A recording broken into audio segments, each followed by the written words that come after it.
So my mom does this thing when she's telling a story about me, like when I was younger, and no one knows why she does it. But when she's doing an impression of me, she makes me sound like I'm a member of the Dubliners or something. So you used to draw on everything. Anytime that you got a marker or a pencil, you drew on everything. And I had this absolutely gorgeous outfit for you. It was kind of an orange top and these bright white leggings, and they were stunning on you. And anyway, you came to me one day and you had drawn all over the leggings with a cerise pink marker. And I just looked at you and I pretended to cry and I put my heads in my hands, and you came up and you drew all over my face. There, Mammy, I fixed it for you. And I've pointed it out to her for years. And I'd be like, stop making me sound like an old man. And she's like, I don't. But everyone else hears it, she doesn't. My mum tells really great stories. My name is Leila Adelaide. Adelaide. My name is Leila Adelaide. From Coolock in Dublin. I'm from Nigeria. Oh, so me and my friend Lynn, and we had this group of friends, and anyway, a big gang of us wanted to go bowling. So we turned up at one of the friends' apartments in town, and your dad was there, and he decided that we were such a fun bunch that he'd like to come bowling with us. They said they were going bowling, and I said, oh, okay, can I go with you? So 2 carloads of us went off to the Plex in Coolock, and I was bowling against your dad. And I went bowling with them, even though they whopped my ass there. And that was because it was my first time of bowling. And he had a sore arm. When I said we would go bowling the other day, he was like, My arm is not the same as it used to be. There was this lady glaring at me, just spying at me, and I was spying at her too. I was like, oh, look at her attack and defense. Oh, I would love this. And he just fell in love. Or he fell into a trap, whichever way you want to look at it.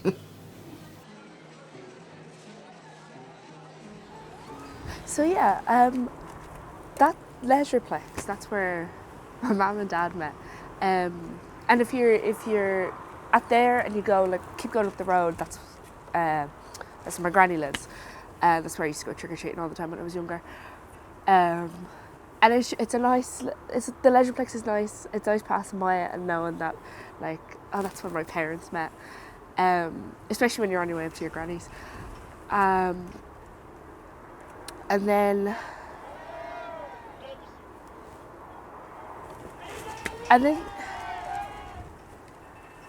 things change. And now there's all these flags up along the road. And you want to think that they're flags that are saying, all are welcome. But, I'm not naive. I know what it means. And even though walking about with your mom, then some people will be kind of gazing, looking somehow. But I think we're there. And plus the fact that, I fell in love with your mom, and that's it. That was the start of it. We were probably just so wrapped up in each other that we didn't pay any heed, really. We just kind of had an attitude of fuck them. Do you think racism in Ireland is different than it was in the 90s? Yes. Our revenge will be the laughter of our children. Thank you. Yeah. I think now people think that they have permission to say every ugly thought that they might have, or back then, like, obviously there was racism back then, but people were more mannerly around it, that they wouldn't outright say it. You might kind of get questions kind of where they're digging for information and stuff like that, but people wouldn't outright say things. Plus there was no internet. Well, obviously there was internet, but it wasn't such a widespread thing, so there wasn't that vehicle for people to be able to unleash their ugly thoughts on. So now it's kind of, you can almost get no break from it unless you take, because if you're at home and you're inside your own four walls and in a safe space, you can be on your phone and you can come across it. So unless you kind of take some very deliberate steps you read a newspaper article and you know in your head what the comments are going to be like, so you make a choice not to read them, because you reading them isn't going to change. The only change it's going to make is have an effect on you. My parents' story is evidence of the change in the last 30 years. But even in my own lifetime, I mean, I'm 22 and I've noticed a difference. The internet is like a cesspool of division and stoking of violence and abuse towards like anyone who's considered other. The country's been in a housing crisis for God knows how long, and it just feels like the two immortal government parties who could actually do something about it, Fianna Fáil, Fine Gael, couldn't bear to lift a finger to do anything other than bail out banks and vulture funds. Of course, then, while they're in their ivory towers, the snake of fascism slithers into the ears of working class people and says, well, the homeless figures are quite high and hospital waiting times are awful, and there's no proper infrastructure in this country. But instead of like pointing at the real culprits, they point past Fianna Fáil and Fine Gael, they point past the independents who prop them up, they push past vulture funds and banks, and they point right at me, and they say it's her fault because she looks different. They say it's someone who's fleeing war's fault, who's looking for a better life. And then families like mine, people like me, are put in the position where we recognise the injustice that's happened towards the working class in this country.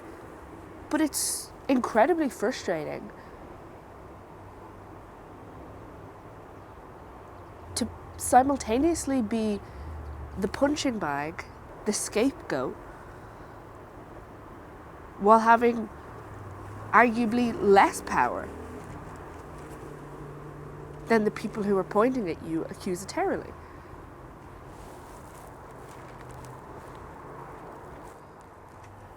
I guess it's a bit of a weird one. You understand why people are angry. There's a lot of things that are messed up in this country. I mean, we didn't have a lot of money growing up. If it wasn't for things like Susie and here, none of us would have been able to go to college. It's very difficult for people now to be able to afford to live, to think of ever owning a home. So you get why people are angry, and you get why people are living or looking for scapegoats. But then, I guess growing up like that, but also growing up, kind of you can see there is a frustration there. People are looking for scapegoats, and where the people who are easiest are people of colour, migrants, the people who just got in. So it is a bit frustrating because you're able to understand both why people are frustrated, why things aren't working out for people, and also that there's a bit of kind of ideological laziness that happens, where you're just like, oh yeah, it's the people who don't look like us that are the issue, and not the people who have political power who have been doing this for decades. So instead of all banding together to fix the situation, they've pitted us against each other. And so I can come from a place of understanding to you, an understanding of you, but I also am frustrated because how could you be so stupid to let them trick you? Because the whole time you were pointing at me behind your back, they're running all the way to the banks. And I'm supposed to understand the valid concerns. But it's kind of hard to hear you over your co-conspirators chanting, "Save the nation, remigration. Get them out." Who, me? The fuck did I do? I didn't cause the housing crisis. One time I was on the phone with my mum, she says, "You know, Leila, every day, quietly, families like ours get up and get on with life in spite of all this bullshit." Like, yeah, we do. It's just kind of what you have to do. Doesn't really seem fair, though.